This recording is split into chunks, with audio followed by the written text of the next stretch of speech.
नमस्कार, आप देख रहे हैं स्पेशल स्टोरी। मैं हूं परवीन शेख। यूपी विधानसभा चुनाव से पहले मुस्लिम वोटों की सियासत गर्मा गई है। एआईएमआईएम अध्यक्ष असदुद्दीन ओवैसी की सक्रियता ने समाजवादी पार्टी और कांग्रेस की मुश्किलें बढ़ा दी हैं। लेकिन इस बीच ओवैसी और अतीक अहमद के बेटे उमर के बीच 100 करोड़ रुपए से ज्यादा की डील को लेकर हड़कंप मचा है। आखिर इस दावे की सच्चाई क्या है? क्या अतीक के परिवार से मुलाकात सिर्फ सियासी संदेश या इसके पीछे कोई बड़ा राजनीतिक समीकरण?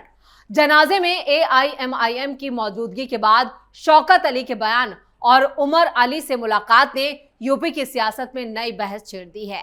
आखिर ओवैसी का निशाना सिर्फ सपा कांग्रेस है या 2027 के चुनाव में मुस्लिम वोटों का पूरा समीकरण बदलने की तैयारी? इन सवालों का जवाब हम देंगे अपनी इस स्पेशल स्टोरी में।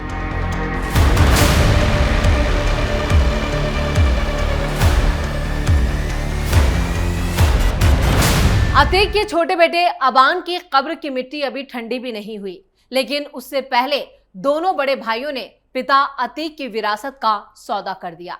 प्रयागराज में अबान के जनाजे के बाद एक मुलाकात ने यूपी की सियासत में नई हलचल पैदा कर दी है और इसके साथ ही ओवैसी के साथ हुई डील को लेकर सियासी सवाल खड़े कर दिए। एआईएमआईएम के प्रदेश अध्यक्ष शौकत अली की अतीक अहमद के बेटों उमर और अली से हुई मुलाकात को लेकर अब कई तरह के राजनीतिक कयास लगाए जा रहे हैं। सवाल उठ रहा है, क्या इस मुलाकात के पीछे सिर्फ संवेदना थी या इसके पीछे कोई बड़ा सियासी संदेश छिपा है? इस बीच सोशल मीडिया और राजनीतिक हलकों में ओवैसी और अतीक परिवार के बीच 100 करोड़ से ज्यादा की डील के दावे सामने आ रहे हैं। एआईएमआईएम इस पूरे घटनाक्रम के जरिए समाजवादी पार्टी और कांग्रेस पर सवाल उठा रही है। पार्टी नेताओं का साफ कहना है कि अतीक अहमद लंबे वक्त तक सपा की राजनीति से जुड़े रहे, लेकिन उनके परिवार के मुश्किल वक्त में मुस्लिम नेताओं की मौजूदगी क्यों नहीं दिखी? अब बड़ा सवाल यही है, क्या अतीक की राजनीतिक विरासत को लेकर कोई नया सियासी समीकरण बन रहा है? क्या ओवैसी मुस्लिम वोटों के साथ साथ अतीक के पुराने राजनीतिक प्रभाव को भी अपने पक्ष में साधने की कोशिश कर रहे हैं? इसका जवाब आने वाले चुनावी समीकरणों में मिलेगा। अतीक के बेटे के जनाजे में एआईएमआईएम नेता, सपा और कांग्रेस ने जनाजे से बनाई दूरी। राहुल गांधी और अखिलेश से मौलाना नाराज। यूपी विधानसभा चुनाव को लेकर मुस्लिम वोटों को अपने खेमे में करने की कवायद में जुटे राजनीतिक दलों को सबसे ज्यादा डर असदुद्दीन ओवैसी की पार्टी एआईएमआईएम से लग रहा है। एक तरफ ओवैसी एक के बाद एक मुस्लिम बहुल जिलों में बड़ी जनसभाएं कर रहे हैं, तो दूसरी तरफ मुसलमानों से जुड़े मुद्दों पर उनके नेताओं के मेल मुलाकात करने की नीति के जरिए एआईएमआईएम मुस्लिमों को यह संदेश देने की कोशिश में है कि उनके लिए अगर कोई खड़ा है तो वो सिर्फ असदुद्दीन ओवैसी हैं। एआईएमआईएम के प्रदेश अध्यक्ष शौकत अली जब से प्रयागराज में अतीक अहमद के बेटे अबान के जनाजे में शामिल हुए, तब से सबसे ज्यादा खलबली सपा खेमे में मची। अबान के जनाजे के वक्त शौकत अली की उमर और अली के साथ एक छोटी सी मुलाकात हुई। प्रयागराज के कसारी मसारी में जिस कब्रिस्तान में एक्सीडेंट में मारे गए अबान को दफनाया गया था, उसी के बगल में मौजूद मस्जिद में एआईएमआईएम के प्रदेश अध्यक्ष शौकत अली मौजूद थे। जेल से पैरोल पर जनाजे में शामिल होने आए उमर और अली जब उस मस्जिद में गए, तभी शौकत अली से उनकी छोटी सी मुलाकात होती है। एआईएमआईएम के प्रदेश अध्यक्ष शौकत अली अब इस मुलाकात को लेकर मुस्लिम नेताओं से सवाल कर रहे हैं कि आखिर अबान के जनाजे में कोई मुस्लिम नेता क्यों शामिल होने नहीं आया। एआईएमआईएम ये सवाल समाजवादी पार्टी और कांग्रेस दोनों से पूछ रही है।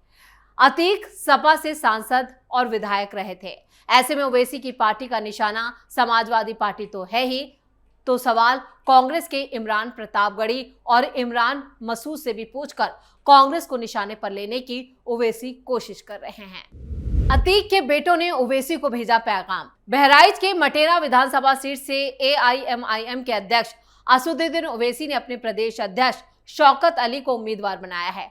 मटेरा की सड़कों पर नुक्कड़ सभाएं करके शौकत अली कांग्रेस सांसद इमरान प्रतापगढ़ी पर निशाना साधते हुए मुस्लिम समाज से कह रहे हैं कि जो लोग अतीक भाई के नाम से शेर पढ़कर नेता बन गए, वो सिर्फ कमजर्फ हैं, अतीक के बेटे के जनाजे में नहीं गए। उन्होंने कहा कि अतीक के परिवार को साल भर के अंदर खत्म कर दिया गया। शौकत अली ने अपनी जनसभाओं में ये सवाल पूछना शुरू कर दिया कि सिर्फ यूपी नहीं बल्कि पूरे देश का कोई मुसलमान नेता अतीक के बेटे के जनाजे में शामिल होने क्यों नहीं गया। आखिर वो किससे डरते हैं। उन्होंने कहा कि कोई गाजी का नाम लेकर सत्ता में आ गया, कोई अतीक के नाम से अपनी राजनीति चमका गया, लेकिन जनाजे में AIMIM से उनके अलावा किसी राजनीतिक दल का कोई शामिल होने नहीं आया। वो कहते हैं उन्होंने अली और उमर से कहा कि हौसला मत हारना। AIMIM इस मुद्दे को यही नहीं छोड़ने वाली है। एक तरफ ओवैसी सपा की तरफ से सम्मानजनक हिस्सेदारी के जरिए दोस्ती का हाथ बढ़ाते हुए दिखाई देते हैं, तो दूसरी तरफ सपा के गढ़ में घुसकर लगातार मुसलमानों को यह समझाने की कोशिश में है कि उनके अलावा मुसलमानों की बात को रखने वाला अब कोई नेता नहीं है, सिर्फ ओवैसी है। ओवैसी ने यूपी में करीब 200 सीटों पर चुनाव लड़ने की घोषणा की है। हालांकि फोकस सिर्फ उन 40 सीटों पर है जहां मुस्लिम आबादी विधानसभा चुनाव के नतीजों में जीत हार तय करती है। इसी वजह से उन्होंने बहराइच, सहारनपुर, बिजनौर और मुरादाबाद जिलों में जनसभाएं की और रैलियों में जो भीड़ उमड़ी वो ये गवाही दे रही थी कि ओवैसी का जादू यूपी में चल रहा है। आंकड़ों की बात करें तो यूपी में मुस्लिम वोटों की संख्या 18 से 20% है। राजनीति के जानकार मानते हैं कि मुसलमान उसको वोट करता है जो बीजेपी को हराने में सक्षम हो। बीते 3 दशकों में मुसलमान का सबसे ज्यादा वोट समाजवादी पार्टी के पक्ष में जाता दिखाई दिया। ओवैसी की AIMIM ने इससे पहले भी यूपी विधानसभा का चुनाव लड़ा, लेकिन उनको अब तक एक भी सीट पर जीत हासिल नहीं हुई। यानी अभी भी ओवैसी यूपी में खाता खोलने के लिए तरस रहे हैं। हालांकि मुस्लिम बहुल सीटों पर यह माना जाता है कि ओवैसी को मिलने वाले वोट समाजवादी पार्टी के खाते से निकलकर ओवैसी के पास जाते हैं। समाजवादी पार्टी के प्रवक्ता मोहम्मद आजम खान ने एक बड़ा बयान भी दिया। उन्होंने कहा, शौकत अली का अबान के जनाजे में शामिल होना उनका व्यक्तिगत मामला है। यूपी में अगर AIMIM संभावनाएं तलाश रही है तो इसमें कोई दिक्कत नहीं है, लेकिन अगर बीजेपी को हराना है तो समान विचार वाले लोगों को साथ आना होगा। इधर सपा को जवाब देते हुए AIMIM प्रवक्ता शादाब चौहान ने भी पलटवार किया। उन्होंने कहा, ये दुर्भाग्य है कि जिस पार्टी से अतीक सांसद विधायक रहे वो दल धर्म देखकर आज एक ट्वीट करने तक को तैयार नहीं है। बीजेपी, सपा और AIMIM को एक सिक्के के 2 पहलू बताकर तंज कर रही है। फिलहाल ओवैसी मुसलमानों के बीच जाकर मुसलमानों की बात तो कर रहे हैं और निशाने पर समाजवादी पार्टी और कांग्रेस है। AIMI जिस तरह मुसलमानों के मुद्दों को उठा रही है उससे उसे वोट मिलेगा या नहीं ये तो भविष्य बताएगा, लेकिन ओवैसी के रुख से सबसे ज्यादा अगर कोई परेशान है तो वो समाजवादी पार्टी है। अबान की मौत के बाद अतीक के बेटे अजहम से मिली पल्लवी पटेल, और इस बीच एक और चौंकाने वाली घटना यूपी के सियासी गलियारों से आई। जब लग रहा था कि ओवैसी यहां पर बढ़त बना रहे हैं, तब समाजवादी पार्टी के टिकट पर चुनाव जीतकर विधायक बने अतीक अहमद के चौथे बेटे अजहम अहमद से मुलाकात की। पल्लवी ने इस मुलाकात का वीडियो भी सोशल मीडिया प्लेटफॉर्म इंस्टाग्राम पर साझा किया। वीडियो में वो अजहम से बातचीत करती हैं, उसे ढांढस बंधाती हैं। अजहम के चेहरे पर उदासी दिखाई देती है और वो अपने परिवार से जुड़ी परेशानियों के बारे में पल्लवी पटेल को बताते हुए नजर आते हैं। वीडियो में पल्लवी पटेल अजहम अहमद की बातें काफी ध्यान से सुनती दिखाई देती हैं। बातचीत के दौरान अजहम अपने परिवार की स्थिति का जिक्र करता है। मुलाकात खत्म होने के बाद अजहम खुद पल्लवी पटेल को उनकी गाड़ी तक छोड़ने भी पहुंचता है। गाड़ी में बैठने से पहले पल्लवी उसके कंधे पर हाथ रखकर उसे हिम्मत देती नजर आती हैं। इंस्टाग्राम पर पल्लवी ने शेयर किया पोस्ट। अब मुलाकात का वीडियो शेयर करते हुए पल्लवी पटेल ने लिखा, पूर्व सांसद मरहूम जनाब अतीक अहमद के छोटे बेटे अबान अहमद के सड़क दुर्घटना में आकस्मिक निधन के उपरांत उनके परिजनों से मिलकर शोक संवेदना व्यक्त की। तथागत गौतम बुद्ध जी से प्रार्थना है कि दिवंगत आत्मा को शांति प्रदान करें और शोकाकुल परिवार को इस अपार दुख को सहने की शक्ति दें। पल्लवी की अजहम से मुलाकात का वीडियो सामने आने के बाद प्रयागराज से लेकर यूपी की सियासत तक इसे लेकर चर्चा शुरू हो चुकी है। अबान अहमद 6 अगस्त को प्रयागराज से झांसी जेल में बंद अपने बड़े भाई अली अहमद से मुलाकात करने के लिए जा रहा था। इसी दौरान झांसी कानपुर हाईवे पर तेज रफ्तार कार डिवाइडर से टकरा गई। हादसे में 2 लोगों की जान चली गई थी, जिनमें राजू खान और अतीक अहमद का सबसे छोटा बेटा अबान अहमद भी शामिल था।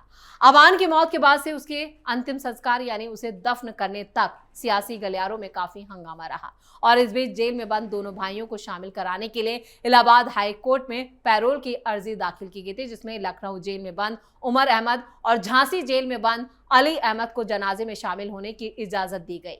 इलाहाबाद हाईकोर्ट ने 7 अगस्त को कुछ शर्तों के साथ उमर और अली दोनों को अबान के जनाजे में शामिल होने की इजाजत दी। इसके बाद 8 अगस्त को दोनों को कड़ी सुरक्षा के बीच प्रयागराज के कसारी मसारी कब्रिस्तान लाया गया था और इस बीच अच्छी खासी भीड़ भी देखी गई।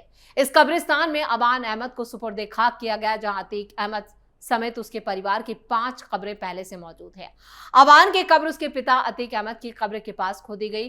अब पल्लवी पटेल के अज़म से मिलने और इसका वीडियो सोशल मीडिया पर साझा करने के बाद यूपी की सियासत में इस मुलाकात को लेकर भी नई चर्चा शुरू हो गई। यानी ओवैसी जिस तरह से अतीक की विरासत को लेकर या कहें कि अतीक अहमद के वोट बैंक को लेकर बाजी मारते नजर आ रहे थे, उस बीच अब समाजवादी पार्टी, कांग्रेस और पल्लवी पटेल जैसे नेता भी काफी एक्टिव हो गए। कुल मिलाकर ओवैसी की नजर जहां अतीक के वोट बैंक पर है, तो वहीं समाजवादी पार्टी भी ओवैसी पर लगातार नजर बनाए हुए है। इस स्पेशल स्टोरी में इतना ही। वीडियो कैसा लगा कमेंट करके अपनी राय जरूर दें। वीडियो को लाइक करें, शेयर करें और कैपिटल टीवी को सब्सक्राइब जरूर करें। धन्यवाद।